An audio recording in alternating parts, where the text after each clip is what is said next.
Olá, me chamo Gabriela Domingues Cristaldo, sou acadêmica de enfermagem da Universidade Estadual do Oeste do Paraná. Participei do projeto Fundação Araucária e tive como professora orientadora a professora doutora Sheila Cristina Rocha Brichiliari. A minha temática fala sobre a relação da funcionalidade de vida e qualidade de vida dos idosos da Atenção Primária à Saúde do município de Foz do Iguaçu, do Paraná. O envelhecimento é um processo natural de vida que ocorre de inúmeras formas, de acordo com o estilo de vida dos idosos, né? Então, seja, o idoso está dentro de um contexto e o envelhecimento ocorre de acordo com cada contexto onde ele está introduzido, né? Então, o envelhecimento não ocorre de forma igual para todos os idosos. O mundo hoje passa pelo que denominamos de transição demográfica. Isso é nada mais, nada menos do que uma baixa taxa de natalidade e um aumento na expectativa de vida dos idosos. A transição demográfica acarretou na criação de inúmeros programas que visam ofertar um envelhecimento saudável e de qualidade, vendo já futuramente que esta população tende a aumentar daqui a alguns anos. Os idosos, eles passam por várias mudanças durante o seu envelhecimento, né? E essas mudanças envolvem os aspectos físicos, psíquicos e sociais. O envelhecimento ele é um processo irreversível, levando assim, então, muitas vezes à dependência do idoso, né? Porque o processo de envelhecimento diminui por muitas vezes a capacidade do idoso de realizar atividades que antigamente eram vistas como básicas de uma vida diária, né? A funcionalidade está diretamente associada às condições de vida que esse idoso vive, tanto de moradia quanto de saúde, né?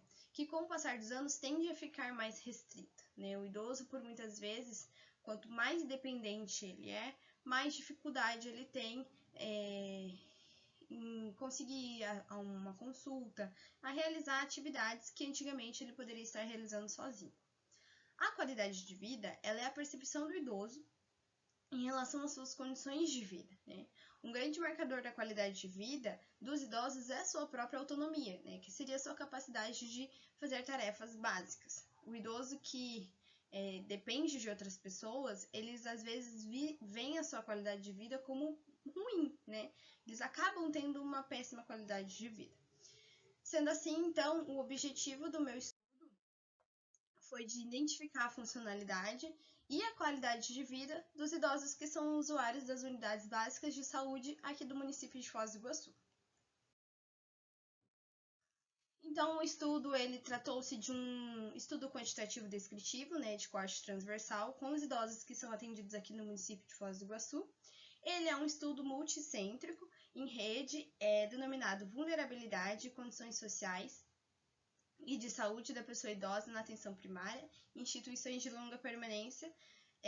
Esse foi um estudo comparativo entre o Brasil, Portugal e Espanha, né? E o Foz do Iguaçu foi escolhido para ser representante aqui do estado do Paraná, para ser realizada a coleta aqui no estado do Paraná. O município de Foz do Iguaçu conta atualmente com 29 unidades, né?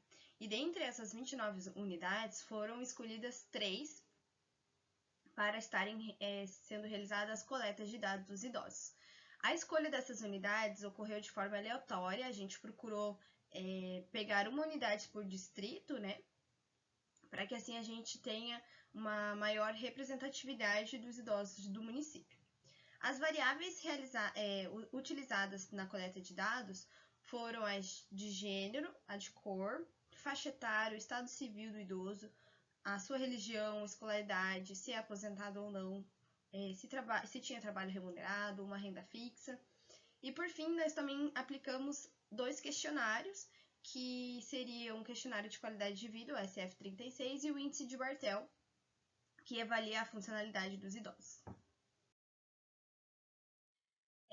A escala de Bartel, o índice de Bartel ele avalia as atividades de vida diária, né, e mede a independência funcional na questão de cuidado pessoal, mobilidade, locomoção, eliminações, e cada item dessa escala ele é pontuado de acordo com o desempenho do paciente, né? É o próprio paciente quem pontua a sua capacidade de realizar essa atividade, né? A versão utilizada, então, na coleta de dados A versão utilizada para a coleta de dados, ela avalia a dependência do idoso em 10 tarefas, que seriam essas de alimentação, banho, vestuário, higiene pessoal, eliminações, uso do vaso sanitário, passagem da cadeira para a cama e deambulação. Já o questionário de qualidade de vida, né, o Short Form 36, do Ciconelli de 1999, ele é um instrumento que mede a qualidade de vida composto por 11 questões, e dentre essas 11 questões, eles têm 36 itens, que englobam componentes como capacidade funcional, aspectos físicos, dor, estado geral, de saúde, vitalidade, aspectos sociais, aspectos emocionais, saúde mental, e uma questão comparativa onde o idoso ele responde qual é a sua própria percepção em relação à sua saúde.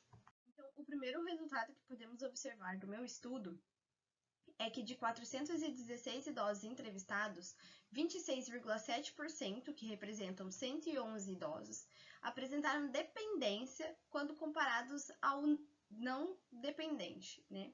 E esse resultado vai de encontro com um estudo que eu encontrei realizado por Sudré do ano de 2012, onde dos 352 idosos entrevistados, 38,6% apresentaram-se dependentes, né? Outro achado dentro do estudo mostra que morar sozinho foi um fator de proteção para dependência moderada ou grave, né? O estudo de Rosa, Alves, mostram também esse resultado, né? Vão de encontro com o resultado da minha pesquisa. Em contrapartida, foi encontrado um estudo realizado nos Estados Unidos, onde foi mostrado uma maior prevalência de dependência nos idosos que moravam sozinhos, né? Quando relacionados às atividades de vida diária. As atividades básicas de vida diária, elas são habilidades que refletem muito na saúde do idoso. E elas, que se reduzidas, elas comprometem de forma indireta e diretamente a qualidade de vida desses idosos. Se tratando então que existe relação entre dependência funcional e baixa qualidade de vida em idosos, né? A avaliação da qualidade de vida pelo instrumento SF36 da minha pesquisa mostrou associação estatística maior nos aspectos sociais para as atividades básicas de vida diária, né? Quando comparado aos idosos independentes. A análise desse estudo, ela apresentou que a maioria dos idosos se mostraram ser independentes para realizar essas atividades básicas de vida diária. No entanto, é recomendável que o estímulo ao envelhecimento saudável deve ser iniciado antes do idoso começar a apresentar qualquer alteração funcional, né? Então, a gente precisa aí tratar a porta de entrada, né, que seriam as unidades básicas de saúde, trazer para dentro da unidade a prevenção, né? Procurar trazer um envelhecimento de qualidade e saudável para o idoso e não começar a trabalhar esse envelhecimento depois, né? A gente tem que antecipar que não aconteça a perca funcional, a perca da autonomia, né? A baixa qualidade de vida, entre outras questões. Eu também encontrei muita dificuldade de encontrar pesquisas científicas que avaliassem a qualidade de vida relacionando-se à sua capacidade funcional dos idosos na atenção primária. Foi muito difícil encontrar também estudos que utilizassem a escala de Bartel, fazendo a comparação com a escala do SF36. Então, desse modo, a escassez dos estudos abordando essa população específica limitou um pouco a comparação da minha discussão, entre outros estudos, que foram, maioria, realizados com instrumentos similares, né? Que seria um exemplo, a escala de Katz, que avalia a funcionalidade. Vale ressaltar, então, que os resultados eles não são generalizados, tá? Visto que apresentam características específicas de determinada região e diferente de idoso para idoso. Concluindo, então, que o meu estudo apresentou um resultado significativo onde 26,7% dos idosos se apresentaram dependentes para atividades básicas de vida diária, né? O índice de Bartel ele é pouco utilizado aqui no Brasil, em idosos sem um padrão de morbidade específico, mas se mostrou um instrumento eficaz quando classificado de acordo com a Rooney-Bartel de 1965. Esse para a detecção do início do comprometimento para as atividades básicas de vida diária. Então, considerando que o Brasil ele vai ter um elevado índice de idosos daqui a uns anos e os recursos são poucos, né?